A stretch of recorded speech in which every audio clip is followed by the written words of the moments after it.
Hi friends, in this video we will discuss how to take instructions. Now please keep in mind that instruction taking is a task in which we have to extract maximum information from our client. Then only we will be able to frame litigation strategy. At the same time, we will be able to prepare for the drafting. See, clients always have a habit of themselves deciding what is relevant and what is not relevant.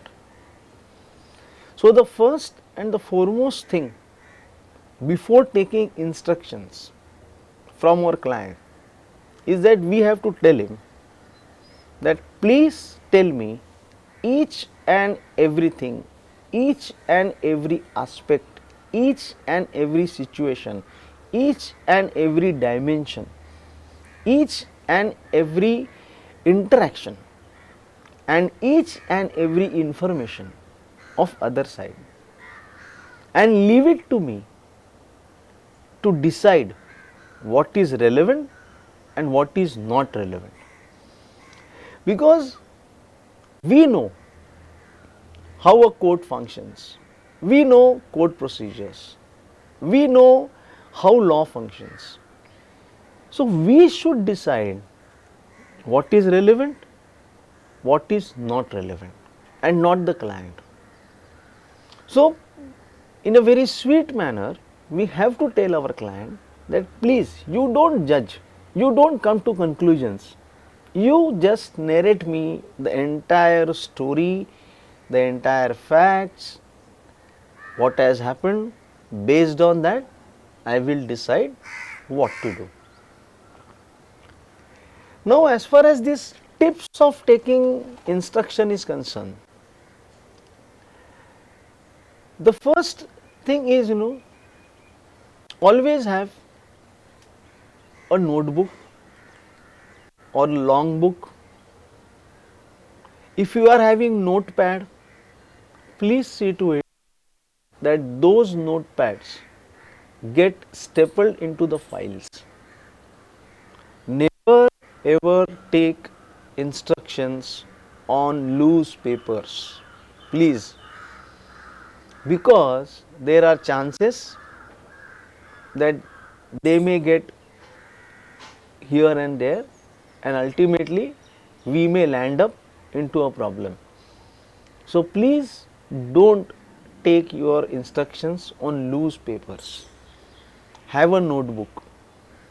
An instruction book should always be there with any lawyer, whether he is litigating lawyer, he is a non-lit lawyer. So, first is have an instruction book. Now, what you will write on that? The first thing which you should write in that book is the date when the conference of instruction is going on, the time when it starts, the people present in the conference. So, these are some basic things which we need to have.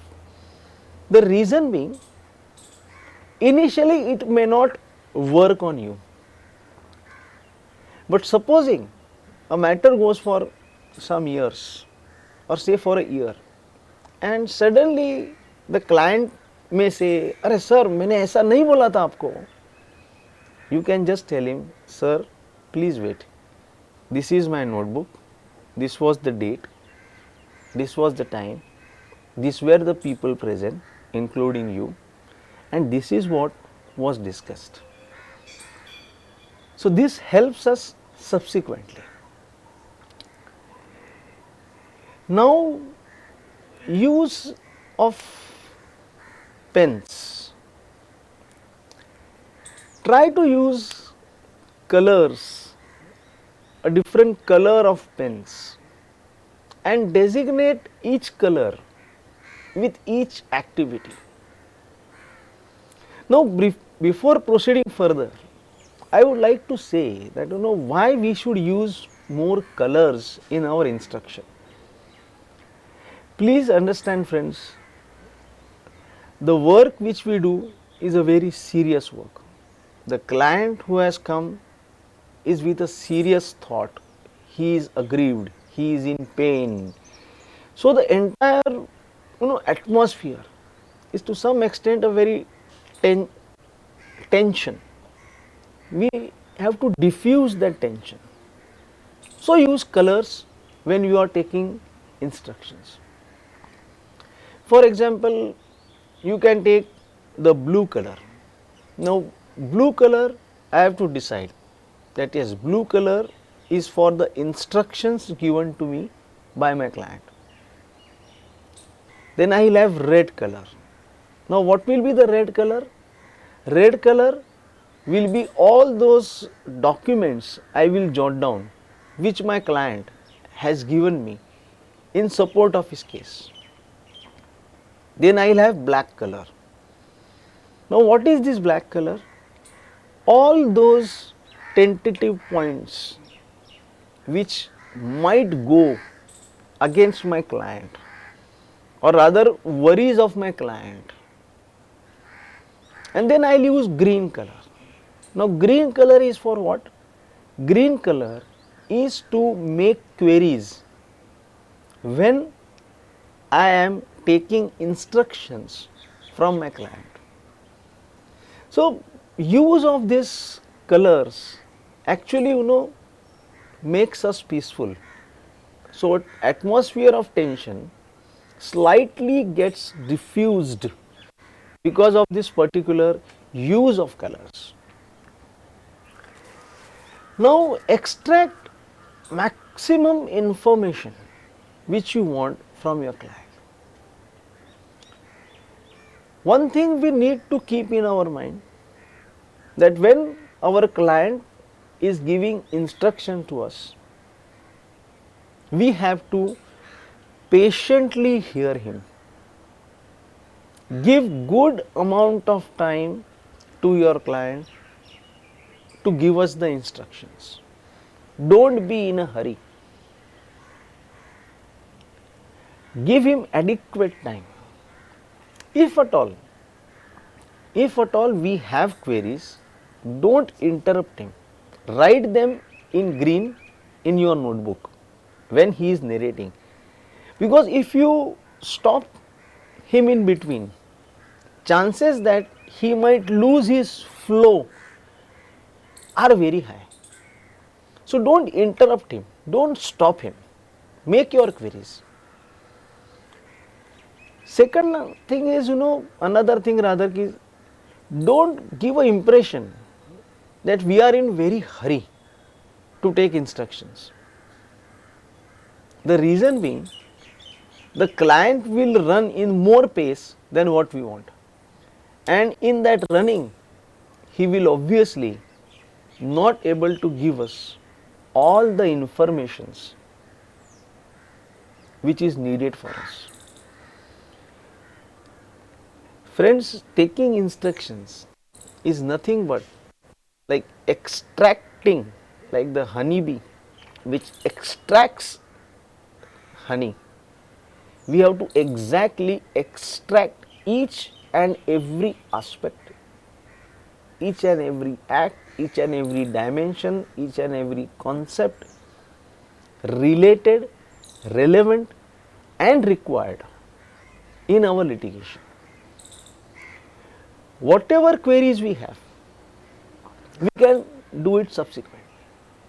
So once the client is finished with instructions, always give him one question, that sir, are you through with your instructions? Do you want to say something more? If he says no, I have given everything, then start shooting your queries. Yes sir, you had told this, but I am finding this. You have said this document, but actually it is this document. So then you start queries. So he is also able to solve our queries in proper manner. Friends, instruction is the base of our litigation. The more proper instructions we have, the more proper drafting or litigation strategy can be framed by us. So, these were certain tips. Instruction should not be considered as a mechanical process. It should not be taken lightly at all. Be very patient. I am telling you because some people within 5 minutes start saying that I got your matter. Friends, it's not that easy. Somebody is coming to us, he is reposing confidence in us. We have to understand him and do his litigation in proper manner. Not to give leverage to him to decide what is proper, what is not proper. So, take proper instructions. Only when we have proper instructions, we can proceed to the next step of drafting. So, friends, in our next video, we will discuss how to prepare for drafting. Thank you.